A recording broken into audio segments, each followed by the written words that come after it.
오늘 새벽 1시쯤 전주시 금암 2파출소에서 혼자 근무 중이던 54살 백모 경사가 흉기에 찔려 숨져 있는 것을 동료 직원이 발견했습니다. 백 경사는 급소를 6차례나 찔려 그 자리에서 숨졌고 허리에 차고 있던 실탄 4발이 든 권총도 강탈당했습니다. 들어가서 확인해 본 게 손해 근무 책상 옆에 바닥에 엎진 상태에서 피를 흘린 상태로 사망되어 있는 걸. 범인은 야간에 잠가두는 파출소 정문이 아니라 열려진 후문을 통해 침입해 범행을 저지른 것으로 추정되고 있습니다. 경찰은 현장 감식을 벌였지만 범인의 지문을 채취하는 데 실패했습니다. 게다가 파출소 안에는 폐쇄회로 TV가 설치돼 있었지만 사건 당시에는 전혀 가동되지 않았습니다. 피해자를 연행해서 오거나 어떤 민원인이 오거나 들어왔을 때는 켜고 이렇게 시작을 하는데 그건 이제 뒤로 갑자기 들어오니까 그럴 여유가 없었던 것 같습니다.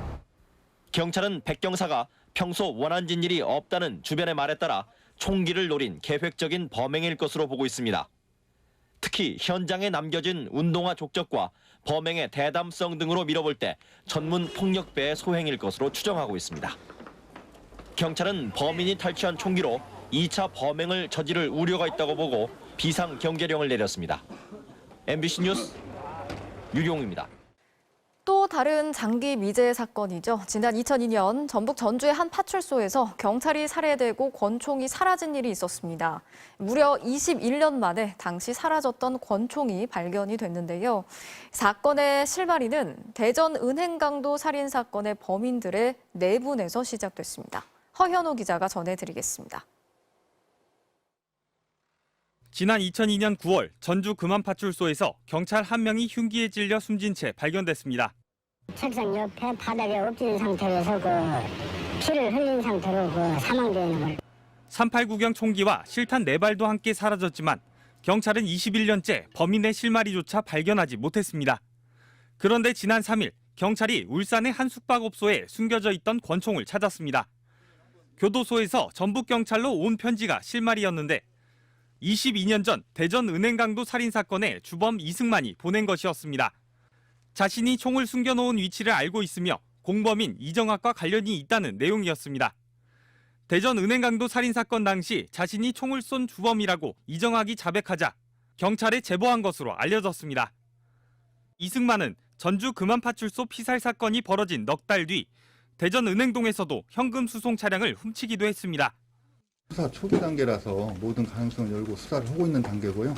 수사가 완료된 다음에 얘기 드릴 수 있는 부분 같습니다. 50명에 가까운 대규모 전담 수사팀을 꾸린 전북경찰은 권총에 대한 감식 결과가 나오는 대로 수감 중인 대전 은행 강도범들에 대한 조사를 통해 구체적인 사건 경위를 밝힌다는 계획입니다. MBC 뉴스 허연호입니다. 지난 2001년 대전의 한 국민은행 지점에서 권총을 든 복면강도 2인조가 은행 직원 1명을 살해하고 현금 3억 원을 훔쳐 달아난 사건이 있었습니다. 끝내 범인을 잡지 못해서 대표적인 장기 미제 사건으로 남아 있었는데요. 최근 그 용의자 2명이 범행 21년 만에 붙잡혔습니다. 이 사건 현장의 유전자가 지금까지 잘 보관돼 있던 덕분이었습니다. 문은선 기자의 보도입니다. 지난 2001년 12월 21일 아침 국민은행 대전 둔산점 지하주차장에서 복면을 쓴 범인 2명이 현금 수송 차량을 덮쳤습니다. 현금 수송 차량 안에 있던 돈가방이 목표였는데 범인들은 권총을 가지고 있었습니다. 현금 가방 내릴 때 뒤에서 복면 쓴 사람이 꼼짝마 손들어 하면서 하늘로 권총 한 발 발사하고요. 공포탄과 실탄 3발이 발사됐고 현금을 옮기던 40대 은행 직원이 숨졌습니다. 범인들은 현금 3억 원이 든 가방 하나를 빼앗은 뒤 차를 타고 달아났습니다. 승용차는 현장에서 500여 미터 떨어진 꽃집 지하주차장에서 발견됐고 범인들이 사용한 권총은 범행 2달 전 대전 송천동 주택가에서 경찰관이 탈취당한 총기로 추정됐습니다. 대전에서 차량을 이용해서 움직였고 그 범행 현장이 대전이고 그렇기 때문에 대전에 연고가 있는. 몽타주를 전국에 배포하고 추적에 나선 경찰은 이듬해 용의자 3명을 체포했지만 용의자들이 경찰의 강압 수사에 의한 허위 자백이라고 주장하면서 풀려났고 사건은 미궁에 빠졌습니다. 그러다 지난 25일 대전경찰청 광역수사대가 21년 만에 용의자 2명을 붙잡았습니다. 사건 현장의 유전자와 용의자의 유전자가 일치하는 것으로 알려졌습니다. 범행 인정하시는 겁니까?